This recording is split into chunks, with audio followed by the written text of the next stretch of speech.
76,000-ഓളം മുസ്ലിങ്ങൾ താമസിക്കുന്ന ഒരു കിഴക്കൻ യൂറോപ്യൻ രാജ്യമാണ് റൊമാനിയ. 700 വർഷം മുമ്പേ ഇവിടെ തുർക്കിയിലെ ഓട്ടോമാൻ പട്ടാളം എത്തിച്ചേരുകയും ഈ രാജ്യത്തിൻ്റെ വടക്ക് ഭാഗം 500 വർഷത്തോളം ഭരിക്കുകയും ചെയ്തു. അതിനു പുറമെ റഷ്യയിലെ ടാറ്റാർ വംശജരായ മുസ്ലിങ്ങളും ഇവിടെ എത്തിയിരുന്നു. ഇപ്പോൾ റൊമാനിയയിൽ കാണുന്ന മുസ്ലിങ്ങൾ ഭൂരിഭാഗവും തുർക്കിക്കാരുടെ പാരമ്പര്യമുള്ളവരും ടാറ്റാറുകളുടെ പാരമ്പര്യമുള്ളവരുമാണ്. റൊമാനിയ 18 മതങ്ങളെ അംഗീകരിച്ചിട്ടുണ്ട്. അതിലൊന്നാണ് ഇസ്ലാം മതം. എന്നാൽ കമ്മ്യൂണിസ്റ്റുകാർ റൊമാനിയ ഭരിച്ചിരുന്ന കാലത്ത് ഇസ്ലാം മതത്തെ നിരുത്സാഹപ്പെടുത്തുകയും കർക്കശമായി നിയന്ത്രിക്കുകയും ചെയ്തിരുന്നു. 34 വർഷം മുമ്പ് നടന്ന റൊമാനിയൻ റവല്യൂഷനോടുകൂടി ഇസ്ലാമിന് കൂടുതൽ സ്വാതന്ത്ര്യം ലഭിച്ചു.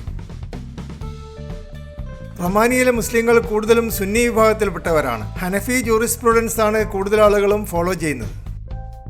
ടാറ്റാറുകൾക്കും തുർക്കിക്കാർക്കും പുറമെ ജിപ്സി വംശജരായ മുസ്ലിങ്ങളും ഇവിടെയുണ്ട്. റൊമാനിയയിൽ ഏറ്റവും കൂടുതൽ മുസ്ലിങ്ങൾ താമസിക്കുന്നത് ഡോബ്രോമിർ നഗരത്തിലാണ്. രാജ്യത്തിൽ മൊത്തം 77 മുസ്ലിം പള്ളികളുണ്ട്. അതിനു പുറമെ 100-ലധികം ഖബർസ്ഥാനുകളും റൊമാനിയയിലുണ്ട്. റൊമാനിയയിലെ ഗവൺമെൻറ് മുസ്ലിങ്ങളോട് നല്ല സപ്പോർട്ട് കൊടുക്കുന്ന ഒരു രാജ്യമാണ്. പള്ളികളുടെ ഇമാമുമാരുടെ യോഗ്യതകൾ ഗവൺമെൻറ് ഉറപ്പുവരുത്തുകയും അവർക്ക് അംഗീകാരം കൊടുക്കുകയും ചെയ്യുന്ന പതിവുണ്ട്. 35 ഇമാമുകൾക്ക് ഗവൺമെൻറ് അംഗീകാരമുണ്ട്. രാജ്യത്തിലെ ഏറ്റവും വലിയ ഇമാമിനെ കോൺസ്റ്റന്റ മുഫ്തി എന്ന് പറയുന്നു.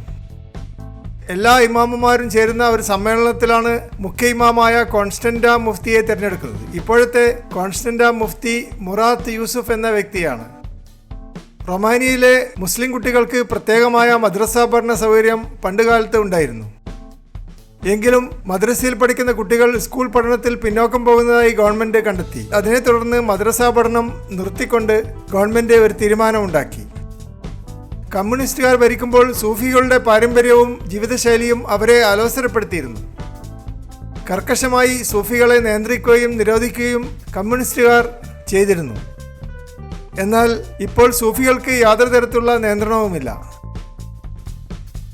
മുസ്ലിം വേൾഡ് ലീഗ് പോലെയുള്ള അന്താരാഷ്ട്ര സംഘടനകളുമായി റൊമാനിയൻ മുസ്ലിങ്ങൾക്ക് നല്ല ബന്ധമാണ്. വമ്പിച്ച ധനസഹായവും അവർക്ക് ലഭിക്കുന്നുണ്ട്.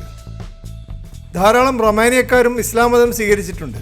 കൂടുതലും മുസ്ലിം ചെറുപ്പക്കാരുമായി പ്രണയത്തിലാവുന്ന പെൺകുട്ടികളാണ് കല്യാണം കഴിക്കാൻ വേണ്ടി ഇസ്ലാം മതം സ്വീകരിക്കുന്നത്. മതം മാറി വന്ന മുസ്ലിങ്ങളുടെ മാത്രമായി ഒരു ജുമാഅത്ത് പള്ളിയും ഉണ്ടാക്കിയിട്ടുണ്ട്. മറിയം മോസ്ക് എന്നാണ് ഈ പള്ളിയുടെ പേര്. റൊമാനിയയിൽ 15,000-ഓളം ജിപ്സി മുസ്ലിങ്ങളും താമസിക്കുന്നു. അവരെ റോമ മുസ്ലിങ്ങൾ അല്ലെങ്കിൽ റൊമാനി മുസ്ലിങ്ങൾ എന്നാണ് അറിയപ്പെടുന്നത്. ഇന്ത്യയിലെ രാജസ്ഥാൻ സംസ്ഥാനമാണ് ജിപ്സി മുസ്ലിങ്ങളുടെ ഉത്ഭവ കേന്ദ്രം.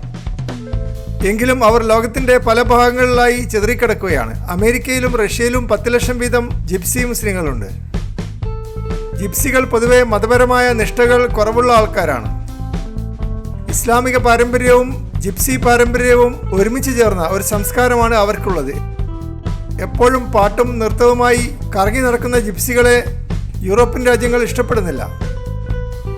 നിസ്കരിക്കുകയും നോമ്പ് വെക്കുകയും ചെയ്യുന്ന സ്വഭാവം ജിപ്സികൾക്കില്ലെങ്കിലും സുന്നത്ത് കല്യാണം പോലെയുള്ള ചടങ്ങുകൾ വിപുലമായി ആഘോഷിക്കാൻ അവർ മുന്നോട്ട് വരാറുണ്ട്. ജിപ്സികളുടെ ഭാഗ്യ നമ്പർ 5 ആയതുകൊണ്ട് ചെറിയ കുട്ടികളെ 5-ാമത്തെ വയസ്സിലാണ് സുന്നത്ത് കല്യാണം നടത്തുന്നത്. ജിപ്സി യുവതികൾ ഭംഗിയുള്ള സിൽക്ക് വസ്ത്രങ്ങളും സാൽവാർ കമ്മീസും ധരിക്കും. ജിപ്സി ചെറുപ്പക്കാരും മനോഹരമായ വസ്ത്രങ്ങളാണ് എപ്പോഴും ധരിക്കുക. ബെല്ലി ഡാൻസ് പോലെയുള്ള നൃത്തരൂപങ്ങൾ ജിപ്സികൾക്കിടയിൽ പ്രചാരത്തിലുണ്ട്.